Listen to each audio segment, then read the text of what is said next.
Hey, my name is Anita. I just want to share some tips with you on how to manage emotionally and mentally in this time. I'm in Canada, and most people here are already working from home, and some of us have kids. And I know it feels like it's a lot, but we can manage this and not just manage, but actually just rise above the waters. And I just want to make sure that, I share what I have been doing in that regard. I will start by telling you the best way to wake up. And the best way is to wake up and not rush yourself out of bed. This is important because it actually sets the pace for your day.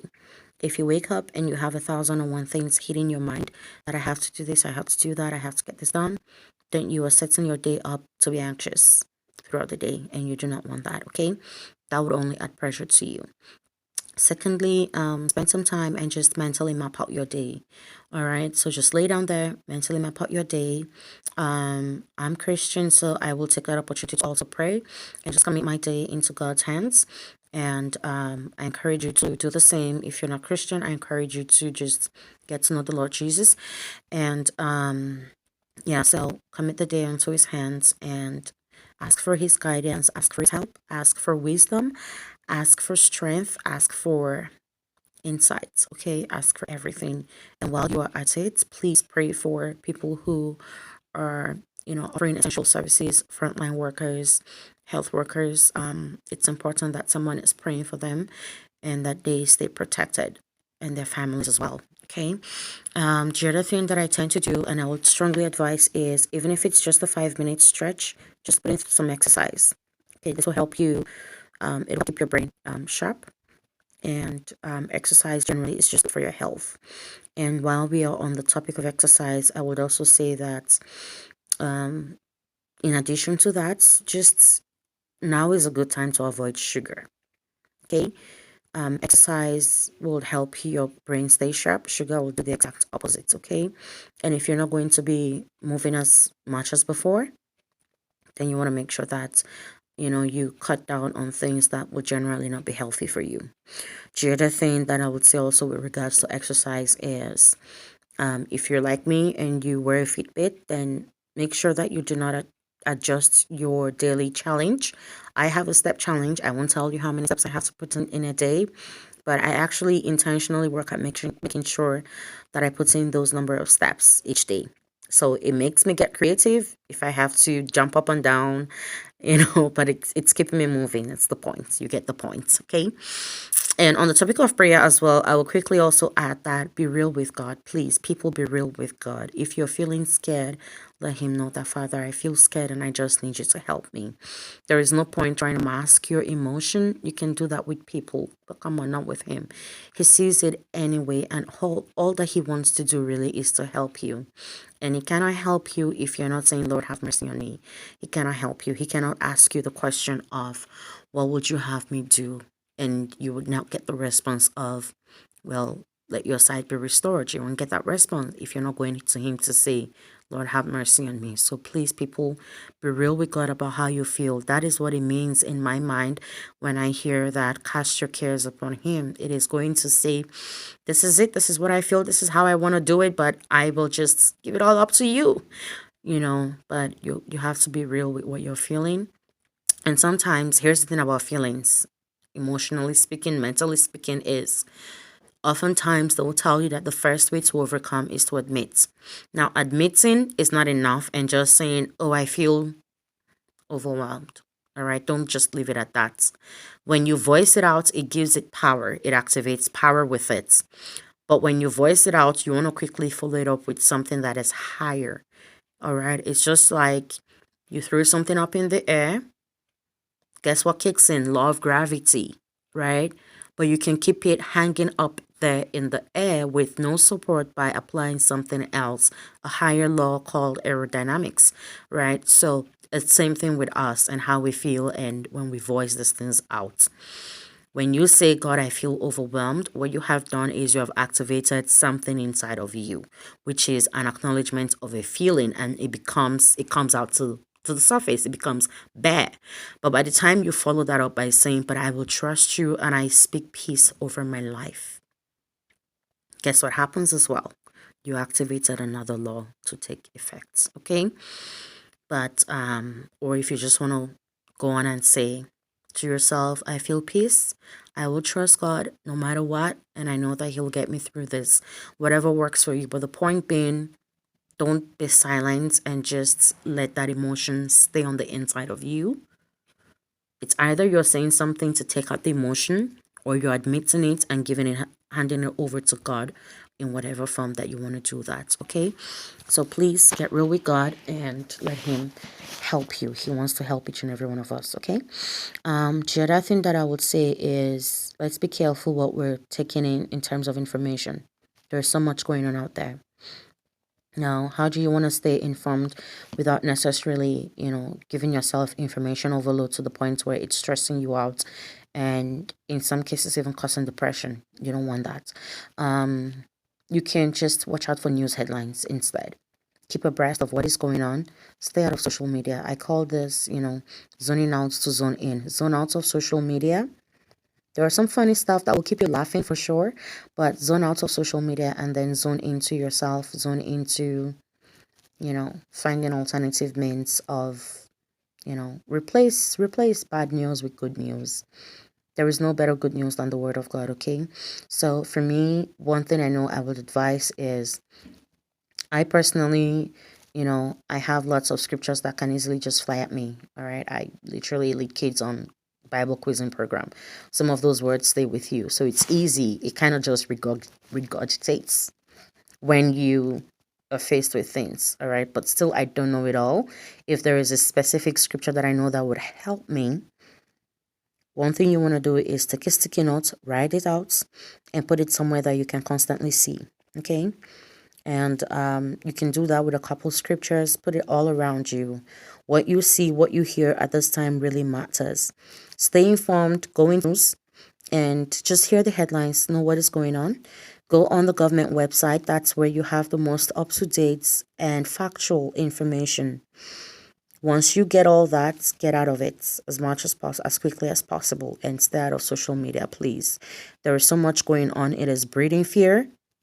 If you're a Christian, you don't want to breed fear. What you want to breed and spread around is words of faith and hope and love and peace. That's your mandate. If you're not spreading that, you're acting in contrary to who you are. Okay? So be careful of what you're hearing. Be careful of what you're even passing on to other people. You want words of encouragement, not the other way around. And which also brings me to my next point, which is support system. Okay, what is your support system like? Do you have a support system to even begin with? If you don't, find a way to create one. Now, start with your family members, okay? Stay in touch with them. Keep them informed of yourself and your health and what is going on. Especially for those who live alone, students, if you can co-live right now, and please, by co-live, I mean it has to be someone that you're comfortable staying with, okay? So if you're, say, in the hostel and you are by yourself and there's someone else in a different, even if you're in the same hostel, but you're in different rooms, but you know that you're probably the only ones left, as long as you know that you're not at risk, which you're, within yourself, call someone up and say, hey, do you want to come over to my room or should I come over to your room? As much as possible, social distancing doesn't mean social disengagement. It doesn't mean social isolation. Okay, so please, stay in touch with one another, stay in touch with people. All right. And if you're alone and by yourself, not everybody will think of everybody else. Okay. If you need something, reach out. If you're in any form of group or know someone other than yourself, now is not the time to play being shy. Now is not the time to be humbly proud. And by humbly proud, I mean, oh, I don't like asking people for help. I just want to be by myself. I don't want them to think this of me. Now is not the time for that. If you have a need, speak up, okay? If you're at a church, talk to the people at the church and say, I need help with this or I need help with that, okay? No man is an island, now more than ever. Find support system. Call people, okay? FaceTime with friends. Even if you don't want to go visit, FaceTime with friends. Actually, do not visit. It kind of contradicts the whole idea of what we're trying to do as precautionary measures, okay? So have a good and strong support system. Talk to people. Don't socially isolate. You can self-isolate without socially isolating, okay? You can social distance without socially disengaging, all right? So create a support system and stick through with it, okay? The other thing that I also want to mention for all of us is some of us might find ourselves with a little bit more time now than before. And if you are scheduling your day and planning yourself and doing all of that, you probably will find that there's a little bit more time, to play around with. And it might not be for everybody. So the thing that I want to say is don't just let all that time go to waste. Now, when we usually attach a higher purpose to something, chances are that we'll get through whatever it is we're going through at that time is higher. Okay, so for me, I call it my Corona comeback. Corona comeback. And what that means is that when all this is over, what would I want to do with myself and my time or with my kids? So do I want to invest more time spent with my children actively? All right. Or do I want to spend more time, just growing spiritually? Do I want to spend more time and learn something? I have books that are pending that I haven't finished reading. I see an opportunity here to finish reading them. I'm looking to do a coaching session. I need to work on my website updates that I need to do. There are a number of personal and professional projects. All right. There are certain special projects that I was doing at work. I see this as an opportunity to finish it so that when all this is over, I not only have taken several steps, ahead, but I have also, it keeps my mind engaged enough through this time to not let me sit down and just wallow and think and just, watch movies all day or do whatever it is all day and not, gain something at the end of this. What you want to do is when this is over, you can point back and say this is something that, came out of it. It doesn't always all have to be bad. No. All things work together for good to them that love God and are called according to his purpose. So if it means that, as husband and wife, if this is an opportunity to just get to explore one another more, take the opportunity. If it's that I just want to spend more time with my children, take that opportunity, play around, mess around with them, do whatever. Okay. But let this time leave you better than it met you, is the morale of this story. And honestly speaking, if you get nothing else, take that. If you can find a way to attach a purpose other than, just wallowing through each day to this, trust me, your mind will get working.